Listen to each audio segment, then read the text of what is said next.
ఎక్కడ జరుగుతున్నది? అట్లా అని కులం లేనటువంటి కులాతీతమైనటువంటి పెళ్లిళ్ళు జరగడం లేదా అంటే ఒక హయ్యర్ క్లాస్లో కులాతీతం జరిగినప్పుడు అది కొంత సబ్జెక్ట్గా లేదు. మిడిల్ క్లాస్కి వచ్చేసరికి పరువు అనేటువంటి హత్యలు పెరిగిపోతున్న కాలం లేదు.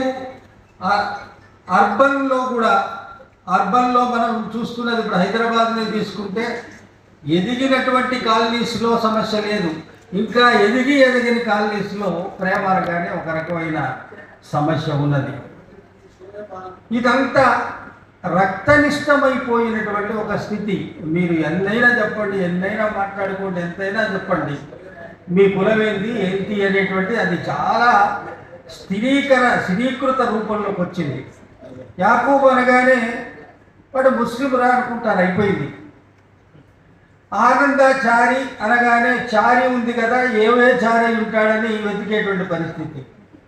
వినయ్ గారు అనగానే ఇదేదో ఏమిటి ఏమై ఉండొచ్చు కులము అని ఆరా తీసే స్థితి. భూపతి వెంకటేశ్వర అనగానే ఏంటి ఈయన, ఈ స్థితిలోకి వెళ్ళిపోయాం. ముఖ్యంగా అస్తిత్వ ఉద్యమాలు వచ్చిన తర్వాత జరిగినది ఏమిటి అంటే ఆయా అస్తిత్వలకు సంబంధించిన వాళ్ళు ఇంకా మేము బలంగా మారాలి అనేటువంటి దశలకు వాళ్ళు వెళ్ళిపోయారు.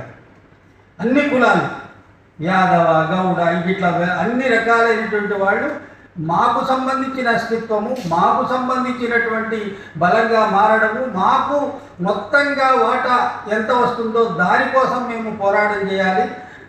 రాజకీయాల్లో కానీ సాహిత్య సాంస్కృతిక రంగాల్లో ఎక్కడెక్కడ మా వాటా ఎంత కావాలో వాటి ద్వారా మేము పొందుతాము అంటే ఒక రకమైన స్థిరీకృత రూపంలోకి వచ్చినటువంటి పరిస్థితి. ఇక కులం అనేటువంటిది ఇవాళ ఇది అసలే వద్దు, కులరహిత సమాజం కావాలి అంటే ఎవరు ఒప్పుకుంటారు? ఒప్పుకునే పరిస్థితి లేదు.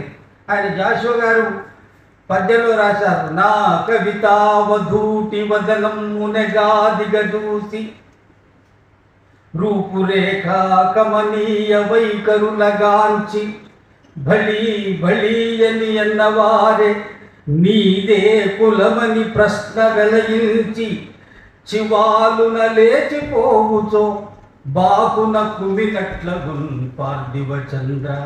ఈ బాకున కుమ్మినట్లగున్ అప్పటి నుంచి ఇప్పటిదాకా నడుస్తూనే ఉంది. అప్పుడు కొద్దిగా బాకున కుమ్మినట్లయితే ఇప్పుడు ఎక్కువగా కుమ్మినట్లనేటువంటి పరిస్థితి. నీదే కులమని ప్రశ్న వెలయించడం కూడా అప్పటి నుంచి ఇప్పటికీ ఉంది. ఆ ప్రశ్న, ఆ కులరహిత సమాజము అనేటువంటి దానిని మనం కలగనటం తప్పేమి కాదు. దానికోసం అటువంటి సమాజం ఒకటి కావాలి అనుకోవడం కూడా తప్ప కాదు. ఇన్నాళ్ళుగా ఇంకొక సమస్య ఇంకోటి కూడా ఉంది. నువ్వు ఏ కులమైతే లేదా వివక్షకు గురైనటువంటి కులం ఏదైతే ఉన్నదో ఇప్పటిదాకా ఈ నిచ్చెన మెట్ల సమాజంలో మేమంతా అణచివేయబడ్డాము, మేమంతా వివక్షకు గురయ్యాము అనేటువంటి చెబుతున్న ఈ ఆయా కులాలు ఏవైతే ఉన్నాయో 50% అబౌవ్ వాళ్ళంతా ఆ వర్ణ వ్యవస్థని సపోర్ట్ చేసుకునేటువంటి ఒక దశ కూడా వస్తున్నారు.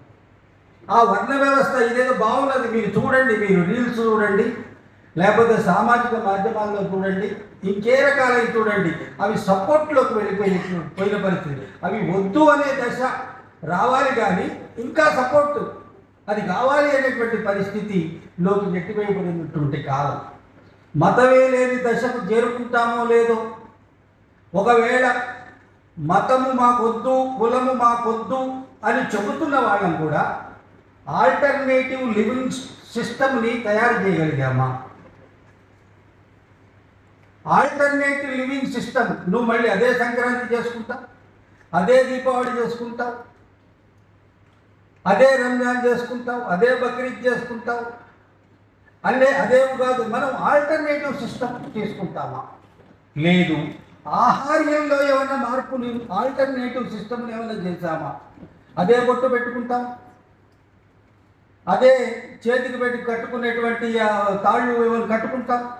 నువ్వు ఆల్టర్నేటివ్ సిస్టంలో నేను బతుకుతున్నాను అనేది చూపెట్టడానికి ఎక్కడ లేదు. అంటే you are not following, also you are following అవడం వల్ల జరుగుతున్నటువంటి ఈ మిక్స్డ్ ఇదిలో నేను అభ్యుదయవాదిని అని చెప్తున్న వాళ్ళు, ప్రగతిశీలం అని చెప్తున్న వాళ్ళు కూడా అదే మూసలోకి నువ్వు స్పష్టంగా నేను కాదు అని పక్కకు జరిగి నీదంటూ ఒక లివింగ్ స్టైల్లో చూపెట్టగలిగినటువంటి పరిస్థితి లేదు.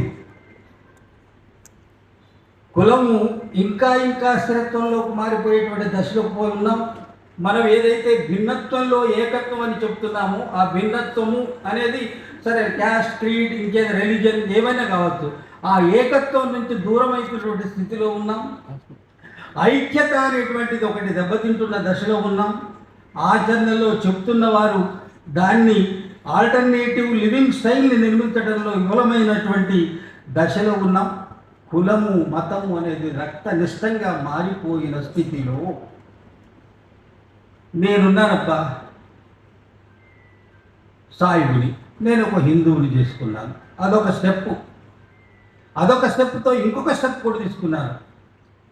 ఆవిడకి అంతకుముందే పెళ్ళై డైవర్స్ అయ్యి ఒక బాబుతో ఉన్న పెళ్ళిని తీసుకున్నాను. అంటే మతాంతరము, ఆదర్శము రెండూ కలగలిపినటువంటి చేసుకున్నప్పుడు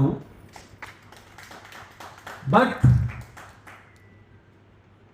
యు ఆర్ స్టిల్ మతాంతర ఆదర్శ జీవి కంటే యాకూబు ముస్లిము అనే దానికే ఎక్కువ ప్రాధాన్యత ఉంటుంది. ఈ రకమైనటువంటి స్థితి లేదు. మా మేడం ఆవిడంత కష్టపడి ఒక రకమైన అప్రెస్డ్ చీత్కారాలను అనుభవించిన జీవితంలోంచి వచ్చి నా దాకా వచ్చి ఒక గౌరవప్రదమైనటువంటి జీవితంలో సెటిల్ అయిన తర్వాత కూడా అటువైపు ఉన్న వాళ్ళు తొరకోడి చేసుకుందట, తొరకోడు వాళ్ళింటికి ఎక్కడ పోతావు అనేటువంటి చీత్కారం కూడా అటువైపు నుంచి ఉంటుంది. ఈ రెండింటి మధ్యన నువ్వు తీసుకుంటున్న కులరహిత మతరహిత అంశము నీకు ఒక బరువుగా, దానికి ఒక జనజ్వాలన్నో లేకపోతే మా బావగారు రాజగిరిరావు గారు ఇటువంటి వాళ్ళు ఎంతైతే స్ట్రెంత్ని కులరహిత మతరహితంలోకి వచ్చి వాళ్ళు ఎంత స్ట్రెంత్ని కులరహితంలోకి వచ్చి ఎంత స్ట్రెంత్ని అయితే వాళ్ళు త్యాగం చేయాలో దానికి డబల్ డబల్ డబల్ డబల్ కష్టాన్ని, దానికి సంబంధించిన ఫలితాన్ని అనుభవించేటువంటి స్థితి ఇప్పుడున్న సమాజంలో ఉండడం చేత కూడా ఇటువంటి ప్రయాణాలు చేయడానికి, ఇటువంటి ప్రయోగాల్లోకి రావడానికి ఏమన్నా జడుచుకుంటుందేమో లోకం.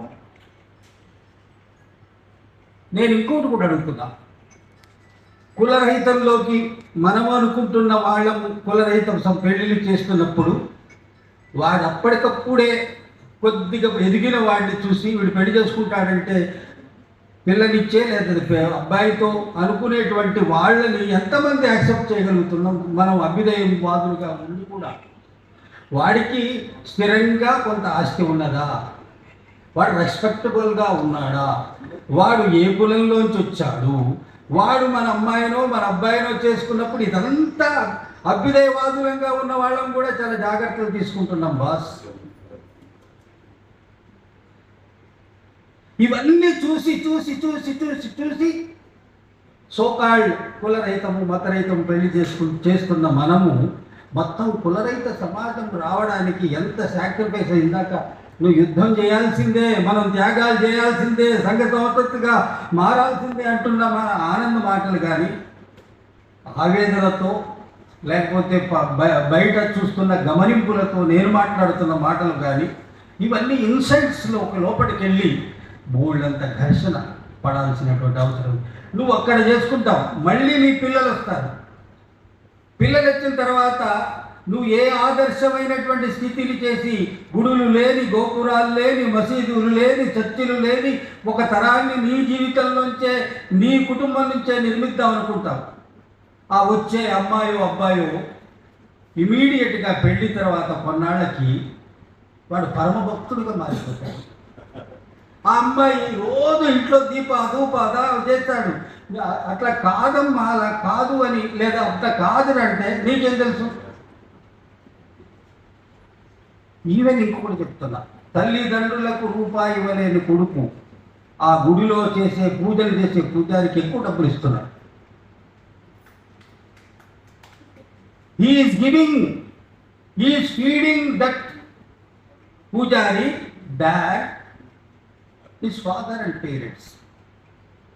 బాబు ఒక 10,000 పంపు అనగానే అయ్యగారు 10,000 టక్రా, అరే ఈ సంవత్సరం ఈ కొద్దిగా కష్టంగా ఉంది, 10,000 అంటే నీకెందుకు, ఏమైనా ఎందుకు ఇవ్వాలి, మాకు లేవా ఖర్చులు.